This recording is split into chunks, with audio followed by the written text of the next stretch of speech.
வாடா தண்ணி அடிக்க போலாம், வாடா இதை பண்ண போலாம்,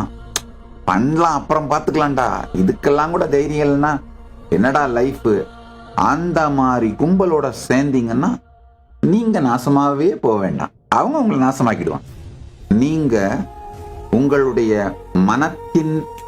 எண்ண ஓட்டம், பேட்டர்ன்ஸ், குறைபாடுகள் இதுல சிக்கி சின்னாபின்னமாகும் பொழுது, சிதறும் பொழுது, உங்க இன்டெகிரிட்டிய மெயின்டைன் பண்ற, உங்க இன்டெகிரிட்டிக்கு பொறுப்பெடுத்து, உங்களுடைய ஆர்கனைஸ்டு லைஃப்க்கும் உங்களுடைய டிசிப்ளினுக்கு பொறுப்பெடுக்கிற ஒரு ஃப்ரெண்டு உங்களுக்கு வாய்ச்சிட்டாலே உங்க வாழ்க்கையில 90% பிரச்சனையை தாண்டி விடுகின்றீர்கள். இந்த சீப் த்ரில்ஸ், சீப் பிளஷர்ஸ், அதை நோக்கி உங்க மனசு பாயும் பொழுது உங்களை பளீர்னு போட்டு டிசிப்ளினுக்கு எடுத்துட்டு வர்ற ஒரு ஃப்ரெண்டு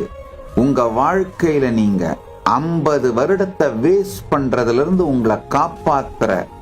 ஒரு மிகப்பெரிய நன்மை உங்களுக்கு செய்யறாருன்றத புரிஞ்சுக்கிட்டு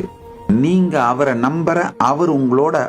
பெரோஷியஸா இருக்கிற நல்ல ஃப்ரெண்ட்ஸை பில்ட் பண்ணிக்கும்.